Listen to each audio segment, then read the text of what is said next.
Everyone, welcome back to my channel. This is me Oli and this is my channel Oli Haldar. তোমাদেরকে আবার একটা নতুন ব্লগে স্বাগত। তো আজকে সকাল সকাল ঘুম থেকে উঠে গেছি, আর দেখেছো পুরো সকালবেলা ঘুম থেকে উঠেই মেকআপ করে রেডি হয়ে গেছি। তো তোমরা হয়তো ভাবছো যে এত সকাল সকাল কোথায় যাচ্ছি। এত সকাল সকাল না, এখন 10টা বাজে। তো এখন যাচ্ছি আমরা, আমি আর বোন মিলে হেয়ার মেকওভার করতে স্যালনে।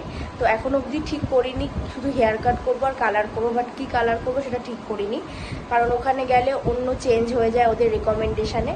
তো ভাবছি ওখানে গিয়েই তোমাদেরকে দেখাবো। তো ওখানে গিয়ে কি ডিসিশন হয় কি না হয়, তো পুরো ব্লগটা দেখতে থাকো। তো ওখানে গিয়ে একেবারে আবার তোমাদের সাথে দেখা হচ্ছে, ততক্ষণ তোমরা ব্লগটা দেখতে থাকো। তো আমরা নেমে গেছি যেখানে যাওয়ার জন্য আমরা যাচ্ছিলাম, মানে স্যালনে। তো যেহেতু অনেকটা টাইম লাগবে, আমি করব, বোন করবে, তাই ভাবলাম একটু খাবার তুলে নিই। খাবারটা নিয়ে গেলে কি হবে, আমরা কাজের মধ্যে দিয়েও যেন খাবারটা খেয়ে নিতে পারি টাইম অনুযায়ী, কারণ একবার ঢুকলে সেটা খাবারের সময় হয়ে যায়। তো দেখি কি নেওয়া যায়।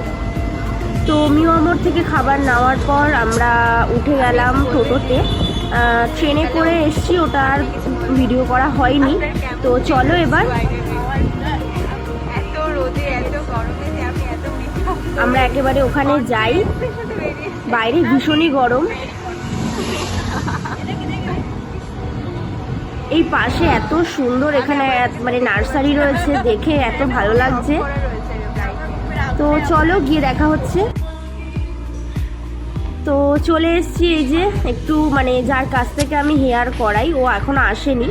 আগের দিন রাতে আমি ফোন করে নিয়েছিলাম ওকে, সেহেতু আমরা একটু ওয়েট করছি। ও আসলেই ততক্ষণে আমি তোমাদেরকে একটু স্যালনটা ঘুরিয়ে দেখাই। তোমরা হয়তো আগেও ব্লগে দেখেছো, আমি মাকে নিয়ে এসেছিলাম মার রুট টাচ আপ করাতে। রুট টাচ আপ মানে হচ্ছে কালার, যেগুলো গ্রে হেয়ার থাকে সেগুলোকে রিকভার করতে। তো এই যে আমি বসে আছি এখানে, প্রায় আধ ঘন্টা বসে থাকতে মানে বসে রয়েছি এখন অবধি, জানি না কখন আসবে, চলো দেখি। আর বোন এখানে উল্টো পাল্টা বাজে বকেই যাচ্ছে যে মানে অনেকদিন পর আমরা একটু আসলাম। তো একটা বিশেষ কারণের জন্যই এসেছি, সেটা তোমরা ব্লগের মাধ্যমেই জানতে পারবে। তো ওই জন্যই আর কি হেয়ার কালারটা করানো। আর অনেক দিন ধরে মানে হেয়ারটার একটু ড্যামেজও হয়ে গেছিলো, তো ভাবলাম যে একটুখানি কিছু করানো যাক। একই লুক রাখতে রাখতে হেয়ারের একটু নারিশমেন্টও দরকার। তো ওকে চলো, বললো প্রায় চলেই এসছে, এবার দেখা যাক।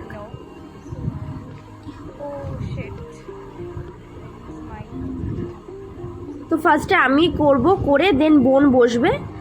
তো চলো বসে যাই, ও প্রায় চলে এসছে। তো এই যে দেখো এখানে চলে এসছে ও, আর কাজও স্টার্ট করে দিয়েছে। আমার আগে একটা আমি আফটার আর বিফোরের মানে হেয়ার মেকওভারের জন্য একটা ভিডিও তুলে নিচ্ছি, আর ও সাজেস্ট করবে যে কোন কালারটা আমার চুলে করা হবে। চুলটা যেহেতু বেশি রাফ হয়নি, ওই জন্য আর কি শ্যাম্পু করলো না, এবং আমি ওয়াশ করে এসেছিলাম বাড়ির থেকে। তো এই যে এর কাছ থেকেই আমি হেয়ার করাই সবসময়, ভীষণ ভালো ও করে এবং খুব তাড়াতাড়ি করে, আর জেনুইনলি ভালো কাজ করে, যার জন্য ওর কাছ থেকেই করাই। আধ ঘন্টা 1 ঘন্টা লেট হলেও আমি ওর জন্যই অপেক্ষা করি, যাতে আমার হেয়ার বলে হেয়ার স্কিন এগুলোতে না একবার কিছু ড্যামেজ হয়ে গেলে রিকভার করাটা অনেক কষ্ট হয়ে যায়। আর এত টাকা দিয়ে করার পর যদি ড্যামেজ হয়ে যায়, সেটা একদমই ভালো লাগে না। তো কালারটা আমি রেড চেরি, যেটা ভাইব্রেন্ট না, সেটা চুজ করেছি, মানে যেটা ন্যাচারাল, যাতে আমি রাস্তায় গেলেও সেরকম আমার অকওয়ার্ড ফিল না হয়, সবাই তাকিয়ে না থাকে, নর্মালি একটা সুন্দর লুক যাতে শাইন আসে, যার জন্যই আমি এই কালারটা করাচ্ছি। এই যে বোনও বসে পড়েছে, তো কি কিউট লাগছে ওকে দেখতে, দেখো। তো এই যে এখানে আরেকটা সেকশন, এটা আরেকটা পার্ট ওদের।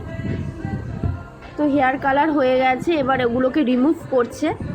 প্রায় 1 ঘন্টা মতন বসিয়ে রেখেছিল। কালারটা দেখো পুরো মানে রক্ত খাওয়া টাইপের লাগছে, জোকসা পার্ট, বাট কালারটা দেখা যাক কেমন আসে। আমি তো ভীষণ এক্সাইটেড, কারণ এভাবে আমি কখনো করাইনি। তো হেয়ার ওয়াশ হয়ে গেছে, এবার কাটিংটা হবে। চুলটা কাটাও হয়নি, ওর কাছ থেকেই কাটবো, কেটে পুরো সেট করে দেবে ও।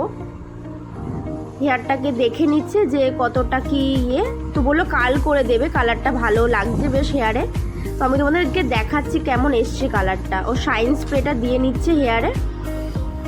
এই যে বোনেরটাও এখানে টং করে দিচ্ছে ওরা, ওটাও এক ঝলক তোমরা দেখে নাও। বোনের হেয়ার কালারও এখানে হয়ে গেছে। তো আমার তো ভীষণ ভালো লাগছে বোনের হেয়ারটা। আর এবার আমারটা দেখাচ্ছি। তো আমার ভীষণ ভালো লেগেছে ওর হেয়ার কাট, সবসময় ভালো। আগেও আমি হেয়ার কাট করেছি, কেরাটিনও এখান থেকে করিয়েছি। তো তোমাদের যদি ভালো লাগে তোমরা কমেন্ট করতে পারো, আমি স্যালনের অ্যাড্রেস আর ফোন নাম্বার মেনশন করে দেব। তো কেমন হয়েছে জানিও কালারটা। ওকে বললাম যে পেছন দিক থেকে একটা ভিডিও করে দাও, যার জন্য ভিডিও করে দিচ্ছে।